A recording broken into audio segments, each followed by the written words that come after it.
ফিৰদৌছ আলীয়ে ঘৰৰে কিছু সামগ্ৰী বজাৰ কৰাৰ উদ্দেশ্যে ঘৰৰ পৰা ওলাই আহিছিলে আৰু তাৰ পিছত তেওঁ নিশা ভাগত এক্সিডেণ্ট হ'ল।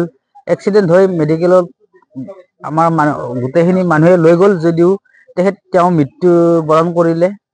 সেয়ে আজি তেওঁৰ 13 দিনীয়া অনুষ্ঠান আজি সমূহীয়াভাৱে হিন্দু মুছলমান সকলোৱে মিলি তেওঁৰ লগ বন্ধু যিমান আছে সকলোৱে মিলি এটা ধৰ্মীয়ভাৱে অনুষ্ঠান এটা আজি পালন কৰিলে তেখেতৰ আত্মাৰ সদ্গতিৰ কাৰণে। আৰু এইটো চেগতে আমি তেওঁৰ পৰিয়ালবৰ্গকো আমি গভীৰ শোক প্ৰকাশ কৰিছোঁ।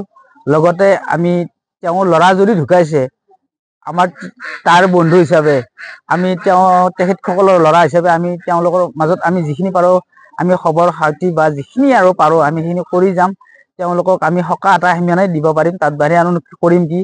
আৰু তেওঁৰে আজি এই মনৰ শান্তিৰ বাবে আজি ৰাজহুৱাভাৱে আজি আমাৰ এই অঞ্চলৰ মানুহে নাম প্ৰসংগ আৰু দোৱা আশীৰ্বাদৰ জৰিয়তে আৰু লগতে এটি ভোজনৰো ব্যৱস্থা কৰিছে।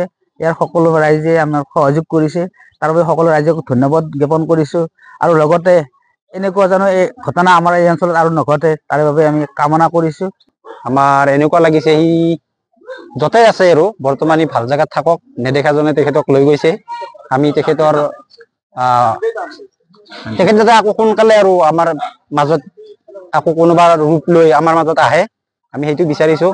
বহুত দুখ প্ৰকাশ কৰিছোঁ। চবকেইটা ল'ৰাই সহযোগ কৰিছে আৰু কৈছে আমি ঘৰত খবৰ চবৰ ল'ব যাম, বাকী আগবাঢ়ি যাম আৰু যিখিনি কাম আছে। ল'ৰাটো খুবেই ভাল আছিল। কিবা ঘৰুৱা বজাৰ কৰিব 10:30মান বজাত গৈছিল। ঘৰৰ পৰা বেছি দূৰ নহয়, 1 কিলোমিটাৰ মান হ'ব।